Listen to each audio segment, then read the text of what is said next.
A senior Conservative official has joined the list of people being investigated by the Gambling Commission over allegations he placed dozens of bets on the timing of the election before it was publicly announced. Nick Mason is his name. He's the Tory's chief data officer, and he's been informed by the watchdog he's part of the inquiry. He's the fourth Tory to be named since the controversy erupted, with a police officer who was part of Rishi Sunak's close protection team also under investigation. And this is where we get to the rub for me. We've got Michael Gove, a serious, high-profile Tory, interviewed in the Sunday Times, and the outgoing Levelling Up secretary likens this controversy, the gambling scandal, to the Partygate scandal that, the Sunday Times says dogged Boris Johnson's premiership. If you read some of the data associated with polls, the people are still punishing the Tories for that experience, where 126 fines were issued to politicians and civil servants around Downing Street, including, of course, to our Prime Minister Rishi Sunak, as well as Boris Johnson. Is this the same thing? Is this a betrayal of voter trust, as people are saying? The Commission is investigating Mason, who previously stood as a Tory parliamentary candidate. That was back in January 2015. It's not going to help matters. He's understood to have placed, as I said, lots of bets, several dozen bets, in fact, over an unspecified period, but before Sunak announced his intention to hold the election on 4th of July. Each bet, as I understand it, is worth less than £100, but the cumulative winnings could have amounted to thousands of pounds. And in case you are unaware, under the 2005 Gambling Act, it is a criminal offence to cheat at gambling or enable or assist another to do so. And the maximum penalty is serious. It's up to 2 years in prison. So, where does this bring us? Is the Conservative Party against the wall again? Does it stand accused of betraying voter trust again? Or do you consider this, a bit of fun that's got massively out of control?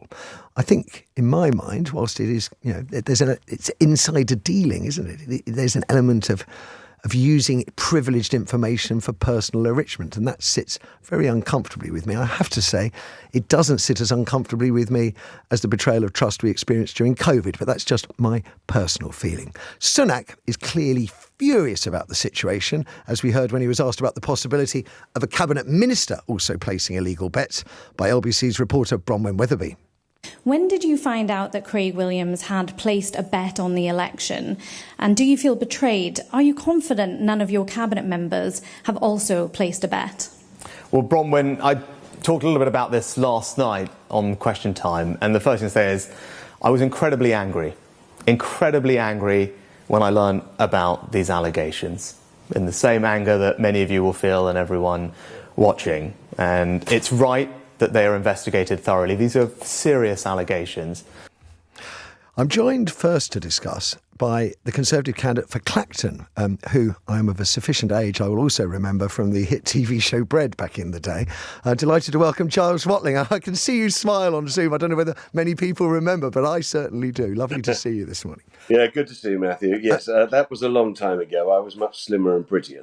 Well, you're a true grassroots politician. While you were acting, you developed your career as a councillor, eventually becoming a Tory MP for Clapton. It has to be said at the moment, you've got a bit of a fight on your hands. I just wonder whether you feel that stories like this are damaging people like yourself, people seeking election for the Conservatives. Stories like this break, and as I've said before, it's a kick in the guts.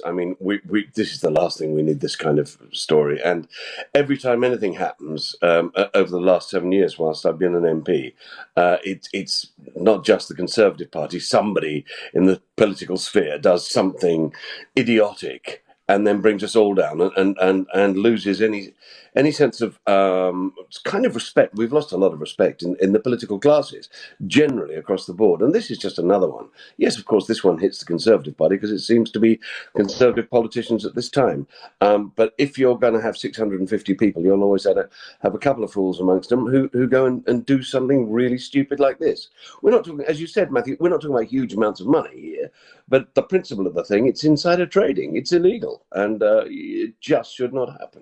Is it a sign of someone like Rishi Sunak, Prime Minister, having losing control of his party, or is it, as I suspect, and I don't want to act as any apologist here, but just a consequence of 14 years in power, long terms in power, inevitably, it strikes me, lead to scandals coming to surface?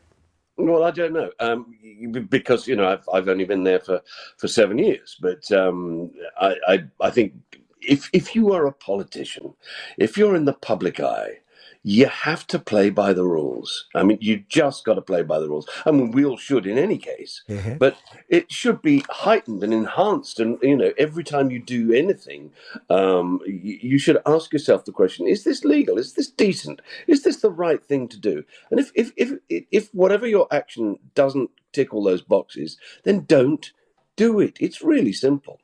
What are your thoughts?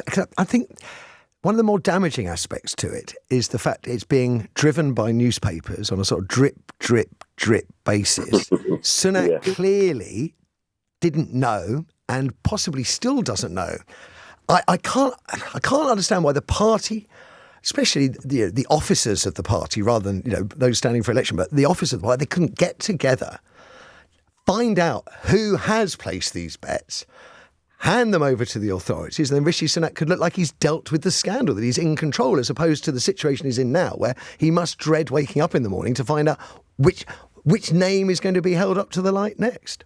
Well, I would imagine, and I'm not privy to this, Matthew, but I would imagine inside the party, in the whip's office, they'll all be looking at each other and saying, who knows, are we all above board? Come on, guys, fess up now, because otherwise you're just going to do us more damage.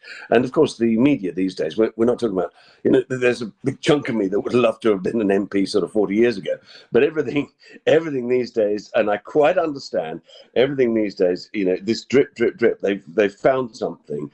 But of course, it doesn't all come out at once. They might be holding something back because there's a bigger story, and we can keep this going for ages. We can keep the headlines going and all of that. No. Just say these guys are bad guys. They've behaved badly. Let's call them out and let's give us a chance to move on. Because the vast majority of people I work with, and I talk about this from all sides of the house, are really honest, decent people. And when I first got there, after 55 years in another industry entirely, I first got there and I looked at these people and I thought, on the whole, these are jolly decent bunch of people, all trying to do the right thing by their lights, whatever their policies may be, and it's a rough old game. And I was impressed with those people, and I still am, on the whole. And unfortunately, it's a few bad apples that ruin the barrel. Are you impressed by Rishi Sunak's performance over this particular issue, or does he appear to have no control over it at all? Well, no, what else could he do?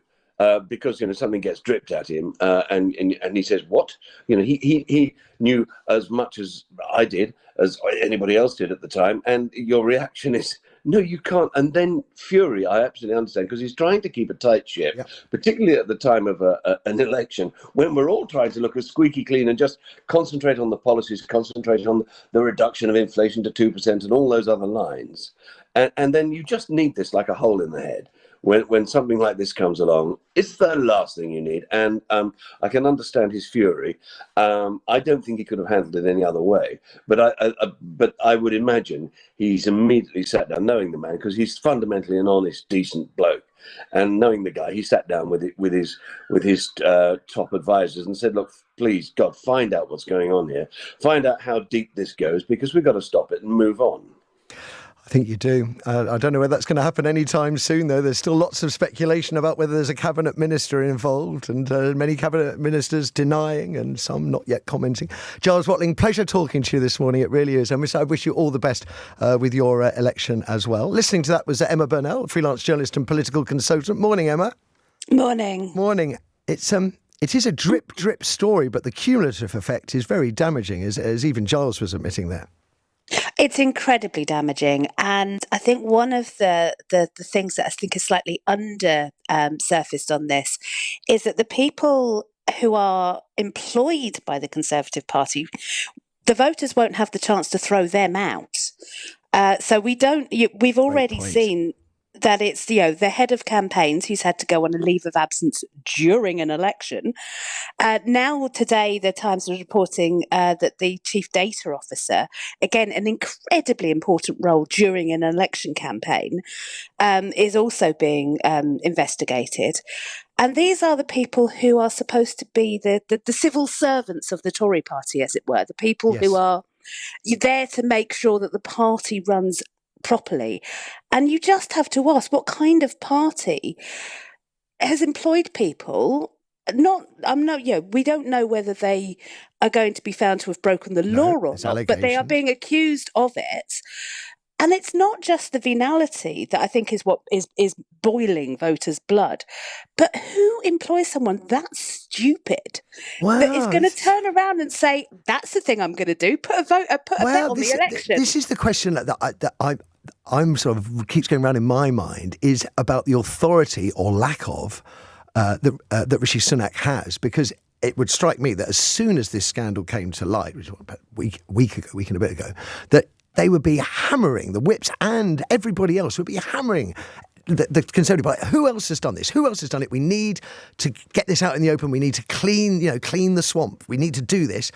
And it's quite clear, it seems to be clear that at least one person decided not to come clean and has now been outed by the newspapers. The newspapers suggest that there may be other names as well. It suggests a lack of authority to me from the Prime Minister. Yeah, there's a complete lack of authority, complete lack of control over the party. Labour gets accused many times, and sometimes by me, of being massive control freaks. Very on message, constantly saying the same things over and over again. But if you compare that to what you've got in the Conservative Party, you can kind of see why they're like that. I'm minded to agree. Do you think, last question, do you think this is or could be as damaging to the party as Partygate? I think the thing about Partygate is it set the rot in motion. It resets the electorate's relationship with the Conservative Party. It just lost all trust in it. So I think this has come at the end. We think there's still a week and a half of the election to go, of the electorate's relationship with the current Conservative Party. And if some of the polls are to be believed, their relationship with the Conservative Party, full stop. But I think Partygate probably did more damage in the long run because it was the first. And it just was so compared to the rest of our lives. I think that's the bit. I complied.